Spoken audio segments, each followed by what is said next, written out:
সুপ্রভাত, ম্যাথ বইতে তোমাদের স্বাগত। আজকের ক্লাসটি বিভাজ্যতার নিয়ম সম্পর্কিত দ্বিতীয় ক্লাস। যদি তোমরা আগের ক্লাসটি না দেখে থাকো তাহলে অবশ্যই আগের ক্লাসটি দেখে এসো, তাহলে এই ক্লাসটি বুঝতে তোমাদের অনেক বেশি সুবিধা হবে।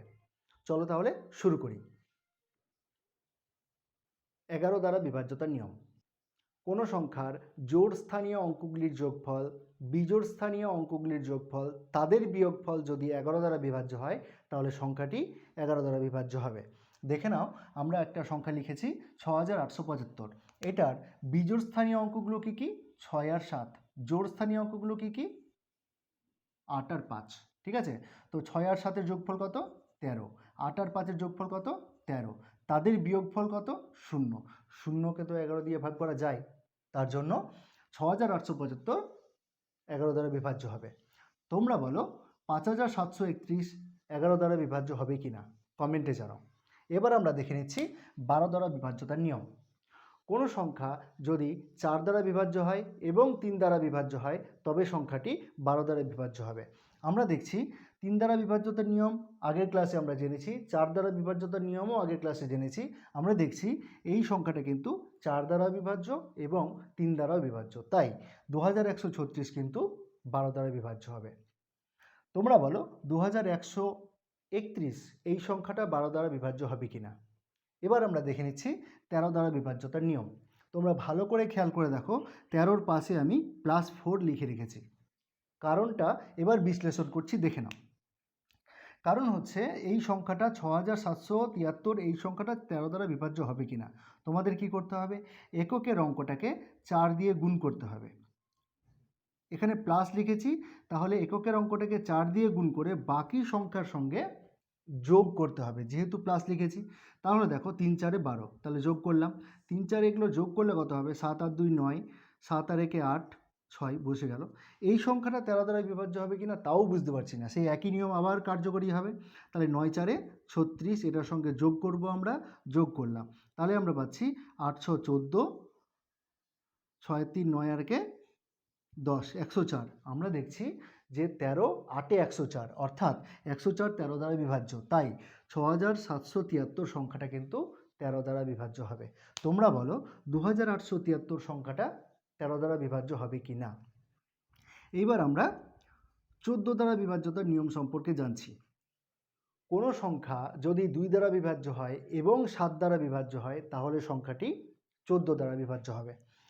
দেখো, এখানে উদাহরণ হিসেবে আমরা একটা দিয়েছি যে 7294, এই সংখ্যাটা 14 দ্বারা বিভাজ্য হবে কি না, তোমরা বলবে কমেন্টে।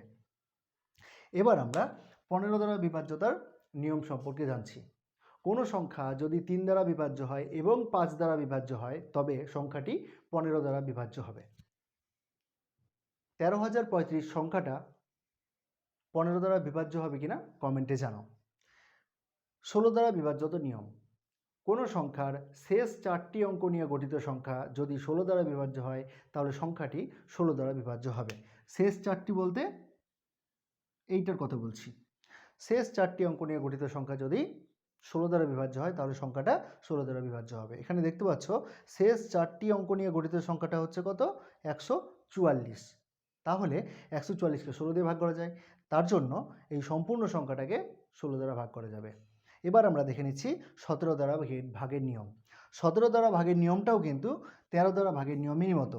এখানে দেখো, খেয়াল করে দেখো যে 17-র পাশে আমি -5 লিখে রেখেছি। তার মানে হলো যে এককের অঙ্কটাকে 5 দিয়ে গুণ করব, বাকি পড়ে থাকা সংখ্যার সঙ্গে সেটা বিয়োগ করব। বিয়োগফলটা যদি 17 দ্বারা ভাগ করা যায় তবে সংখ্যাটাকে 17 দ্বারা ভাগ করা যাবে। দেখে নাও, আমরা এইখানে করছি এটাকে। তাহলে প্রথমে এটাকে 5 দিয়ে গুণ করব, পড়ে থাকলো যেটা থাকলো কত, তাহলে 5 5 25, যেহেতু মাইনাস করে দেওয়া আছে তার জন্য বিয়োগ করলাম, বিয়োগ করছি। কত হচ্ছে দেখো, 5 কত দিলে 12, 7 দিলে 12, হাতে থাকলো 1, 2 আর 3, 3 কত দিলে 6, 3 দিলে, তাহলে 0 এত। আমি বুঝতে পারছি না যে এই সংখ্যাটা 17 দিয়ে ভাগ যাবে কি না, তার জন্য আবার সেই একই নিয়ম কার্যকরী হবে। দেখো, তাহলে 7কে আমরা 5 দিয়ে গুণ করব, তাহলে ছিল 103 পড়ে থাকলো বাকিটা, 7 5 35, এটা বিয়োগ করব, তাহলে বিয়োগ করছি, তাহলে 5 কত দিলে 13, 8 দিলে 13, হাতে থাকলো 1, 3 আর 4, 4 কত দিলে 10, 6 দিলে 10, তাহলে 68। আমি দেখছি 68কে 17 দ্বারা ভাগ করা যায়, তাই 10625 সংখ্যাটাকে কিন্তু 17 দ্বারা ভাগ করা যাবে। বোঝা গেল? এই হচ্ছে 17 দ্বারা ভাগ করার নিয়ম। তোমরা বলো 3757 এই সংখ্যাটা 17 দ্বারা ভাগ করা যাবে কিনা? 18 দ্বারা বিভাজ্যতার নিয়ম।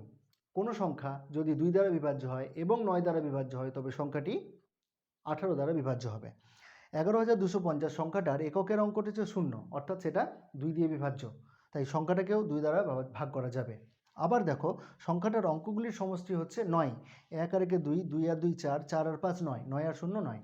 তাহলে সংখ্যাটার অঙ্কগুলির সমষ্টিকে 9 দ্বারা ভাগ করা যাচ্ছে, তাই সংখ্যাটা 2 দ্বারা বিভাজ্য এবং 9 দ্বারা বিভাজ্য, তাই সংখ্যাটা 18 দ্বারাও বিভাজ্য হবে।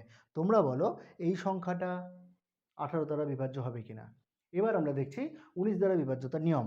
19 দ্বারা বিভাজ্যতার নিয়মের ক্ষেত্রে লেখা আছে, দেখো এখানে +2। তার অর্থ কি?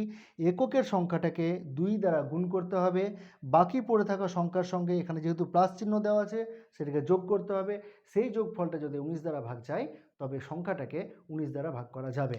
দেখে নিচ্ছি এইটার ক্ষেত্রে, তাহলে এটাকে আমরা 2 দিয়ে গুণ করব, তাহলে 2 দিয়ে গুণ করলে হবে 14, তাহলে 14টা বাকি পড়ে থাকা সংখ্যার সঙ্গে কী করব? যোগ, যেহেতু এখানে প্লাস চিহ্ন দেওয়া ছিল। দেখো 4 আর 3 7, 2 আর 1 3 আর 4। এই সংখ্যাটা 19 দ্বারা বিভাজ্য কিনা আমি বুঝতে পারছি না, তার জন্য একই নিয়ম আবার কার্যকরী হবে। তাহলে ছিল সংখ্যাটা 43, 43 আর 7 2 কত? 14, এই পড়ে থাকা সংখ্যার সঙ্গে যোগ করব। দেখো 4 আর 3 7 আর 4 আর 1 5, তাহলে 57 হলো। 57কে 19 দ্বারা ভাগ করা যায়, তাই এই সংখ্যাটাকে 19 দ্বারা ভাগ করা যাবে। তোমরা বলো 4294 সংখ্যাটাকে 19 দ্বারা ভাগ করা যাবে কিনা? তাহলে আজকের ক্লাসটা এখানেই শেষ করছি, দেখা হচ্ছে অন্য কোনো একটা ক্লাসে। ক্লাসটা কেমন লাগলো জানাতে কিন্তু অবশ্যই কমেন্ট করবে। যদি এরকম কন্টেন্ট আরও বেশি করে পেতে চাও তাহলে সাবস্ক্রাইব করে সাথে থেকো।